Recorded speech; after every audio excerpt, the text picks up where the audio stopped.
Hi everyone, it's QuickyBaby and welcome back to World of Tanks, and the 1.0.2 test server just went up yesterday, and now I am getting you a full preview of a brand new Tier 10 Soviet heavy tank. Yeah, like we needed more Tier 10 Soviet vehicles, right? This is the Object 277, and it'll be the lead-on from the T10 that we've known would be coming to the game for a few months. Stick around. Firstly, I'm going to compare this vehicle to all of the other Tier 10 tanks, well, at least the Tier 10 Soviet vehicles, and then I'm going to follow it up with some gameplay and let you know whether this thing is going to be worth grinding out the 220,000 experience you need on your T10 to get it. And yeah, right off the bat, that's probably one of the most important things that you can take from this video, how much experience you will need to save up. And as I mentioned, you will need to gather 220,800 experience in your T10, so hopefully you've unchecked accelerated crew training in that vehicle many months ago when Wargaming have told us that this was going to be leading on into another Tier 10 vehicle. And also, you know what? Hats off to Wargaming for actually warning us that we should uncheck accelerated crew training,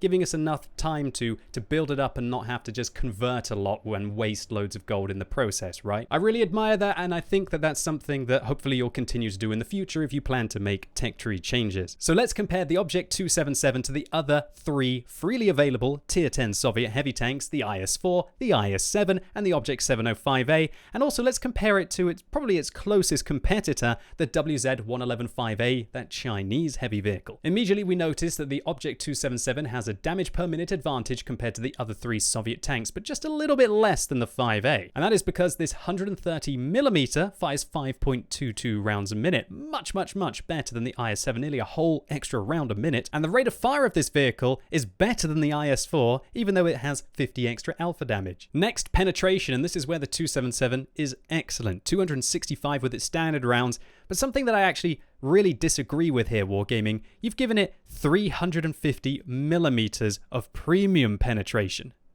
These APCR rounds make the APCR rounds on the IS-7 just absolutely awful here. 303mm versus 350. And look at this shell velocity. I really hope this isn't a mistake on Tanks GG. But I don't think it is, because the other new Tier 10 Soviet vehicle, the K91, has 1,700 meters a second shell velocity on its standard rounds. This has got 1,800 on its premium rounds. And that has made playing on the test server absolutely horrible. Everybody's firing gold because I guess it's free on the test server, and lots of people who usually I think would miss shots because they don't give lead well enough to moving targets are now snapping them in because you practically have to give no lead even when vehicles are at max distance. And so that means that really the Object 277 is going to be fantastic for players who just want to dab the 2 key, then they want to right click their mouse, and then they want to just left click their mouse. And while I personally understand that this kind of shell velocity, it works on the K91, and stay tuned to the channel as to why I think it's okay on that vehicle,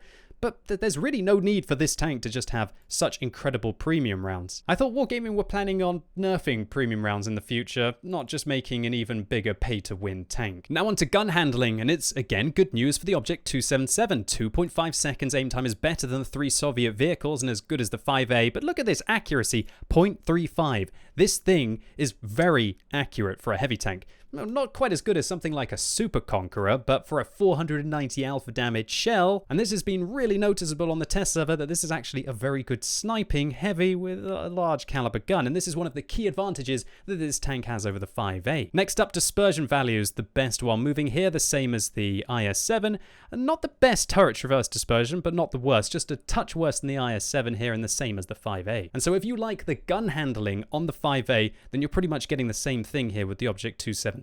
Next up, gun depression, and this vehicle has 5.5 degrees. Such a specific number. I guess they really want to make it have more than the 705A or just a bit less than the i7. I don't know. But either way, this is one of the worst things about the tank compared to the 5A. The 5A has got that beautiful 7 degrees over the entirety of the front of the vehicle and also over the side, unlike the 113, which is what makes that tank so comfortable. So this is definitely one of the more balanced aspects of the 277. And so do keep that in mind if you're a 5A driver getting very frustrated at the look of the gun handling and the accuracy on this tank and the shell velocity. So now on to mobility, and this vehicle's pretty darn fast. Well, actually very fast, 55 kilometers an hour, and it's got the power to weight ratio to be able to get there at over 17. But on the other hand, its ground resistance is a rather lackluster, a lot like the IS-7, which kind of balances this out a little bit. But no, really, this kind of feels a bit more like a medium tank on the test server, because take a look at the traverse speeds. It's 32 effective on hard,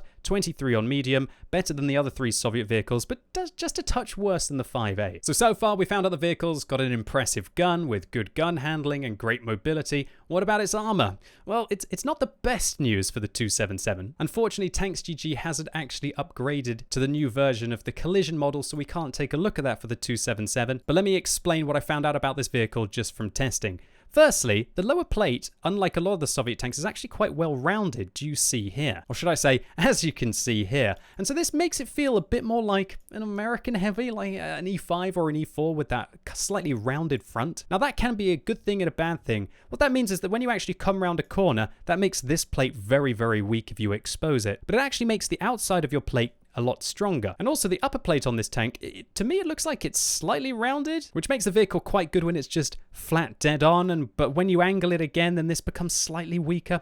The upper plate is great when the vehicle's using its gun depression, but when it's not using its gun depression, it's actually not very good. However, the turret armor on this vehicle is fantastic, and if you can go hull down with it, you've got 290 millimeters of turret armor, which feels a lot like an IS-7, but unlike the 5A, its cupolas aren't really too weak on top, and when it does have a little bit of a cupola here, it's a lot harder to hit this than it is on the 5A, in my opinion. And so what this means is this tank really feels like it's a very heavily armored medium tank, and when we've looked at the rest of the statistics of the tank, it kind of competes with mediums with that regard, and the only thing that this vehicle doesn't have is the camo rating. Health point wise, this is where this tank is actually worse than the other 3 Soviet vehicles. With 2,200, the same as the 5A, it's got 400 meters view range, and it's got a lower chance to be set on fire than the other Soviet vehicles as well. And so all in all, this tank is very strong statistically, but let's see what it's capable of in the battlefield. Alright, so here we go, we're rolling out. We are defending against an assault on Erlenberg, but as everybody plays on the test server just so aggressively, apart from that TVP, I guess that's a good start for him. Is he going to actually survive? They're probably not vlog, he's asking for help, oh my word. Maybe the trolls are going to come out from down in my comment section below and actually go from under their bridge and try and help the TVP. Oh, look, there he goes. Oh, my word, we've actually got to go watch this. This is more entertaining for me than the Object 277 right now. Oh, come on, Leopard, you can do it. I believe in you. You can save the TVP. Save him, troll. You can do it. Oh, he's going to have to hurry up. We're not going to be able to see him for very much longer. Oh. Well, I guess the trolls lose today. Oh, well. Anyway, back to the Object 277. And you can see that the vehicle's fast. Look how quickly we're being able to get into position.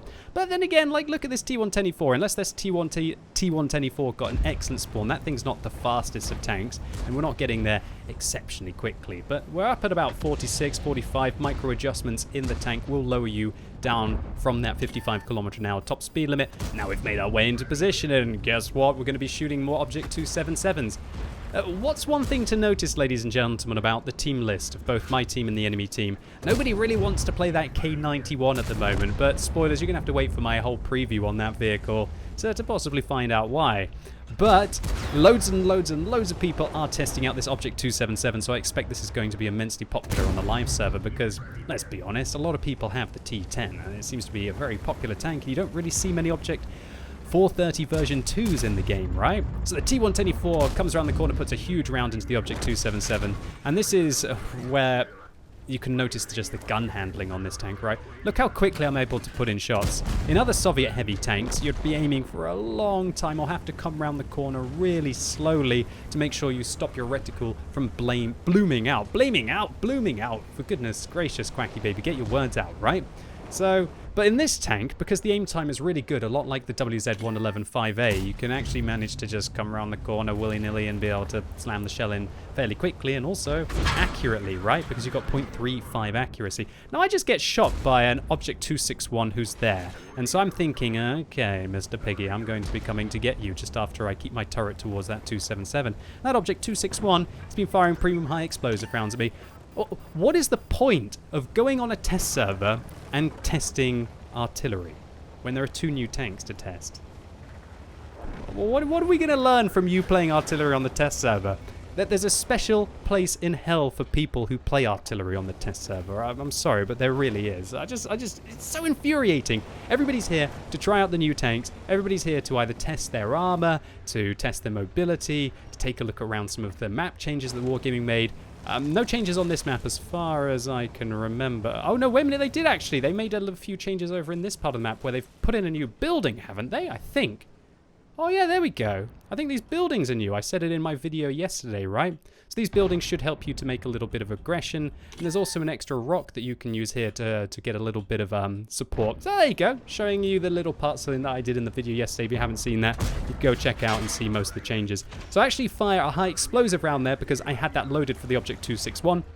And I managed to bounce 350 millimeters of penetration from the Object 277. So I swing to the right to try and make it awkward for this guy to get me, and then I turn in quickly to the left and try and really get up in his face. And I'm thinking right now, let's just drown him, boys and girls. We hear that when you actually die underwater, your tank makes splooshing noises. Oh, wait a minute. Does it make splooshing noises, or did that Object 261 just drown himself? Hold on. Was that the mother of all tunnel vision? Was there an Object 261 there? I'm going to have to go and take a look at that afterwards. Why did he just start to go now? But there you go. That's what I want. 510 damage. And that's where that 490 alpha damage comes in really nice as well. Because obviously the 490 can roll up really high. And if I was firing in something like an IS-4 there with 440, then you'd have to get really lucky to be able to take out an Object 261 in a single shot. But of course I could dab the 2 key and try and fire HE there, but with the armor piercing rounds being a 50-50 pretty much, you might as well go for it. Just look at that gun handling and accuracy. This thing is really bridging the gap a lot like a 5A did between a medium and a heavy tank. But this is where you kind of have that heavy tank armor. I just bounced an FV4005 armor piercing round. That's 310 millimeters of penetration that I just ricocheted off. And I tried to put a round at the E3's lower plate. Didn't hit the first, hit the second because, you know, what is it, 0.35 accuracy is rather awesome to have on a heavy tank as well. In 5 minutes, we've pretty much done everything and showed everything about this vehicle. It's got troll armor that can bounce anything, but it's not going to bounce anything every single time, just purely because of the shape of the tank. It's got the speed to be able to get to wherever it needs to go, and it's got a gun that is just so flexible, both in close quarters fights and also at long range. And you didn't even see me dab the 2 key in this game. Remember, this is 350 millimeters of penetration. That's better than 330 heat, and of course you can fire it at spaced armor as well, and it's got, what, 1,800 meters a second shell velocity. I really think this tank is tuned a little too high, Wargaming. The main changes that I would make to this vehicle is, firstly, look, don't encourage more gold noobing in World of Tanks. Nobody has ever asked you to make better premium rounds on a heavy vehicle. It's just ludicrous. Nerf those rounds down to 303 millimeters of penetration like the IS-7. Take away its shell velocity. I don't care if it's historical or whatever. You need to make it balanced. Keep the special round on the K91. Clearly, the K91 needs a little bit more love and the 277 doesn't. And in addition to this, I would probably nerf the accuracy of the tank. Do we really need a fast, heavily armored vehicle that can also snipe as well? Because the last thing that we need is another Object 268 version 4 in the game, at least for a couple of months, right? So this was a Confederate Medal. We get some experience, we get some bonds. Hooray, 4,500 damage puts us on top. Not much experience, as we didn't get to finish off many tanks, and we didn't do much assistance, and we didn't fire any premium rounds, so we make a decent profit. And that's the Object 277, pretty much the all-purpose tier 10 heavy tank. And I'd be completely fine with it if it didn't have those ridiculously overpowered premium rounds. Maybe its accuracy was tuned down a little bit. But maybe you disagree with me. Maybe you think it looks absolutely fine. If you do, please let me know your feedback in the comments below. And so that's it for today, ladies and gentlemen. I hope you enjoyed this video. If you did, give it a thumbs up. But if you didn't, give it a thumbs down. And stay tuned to the channel, as I'm going to be featuring the K91 very soon. And as always, thank you so much for watching. You've been epic, and hopefully I'll see you soon.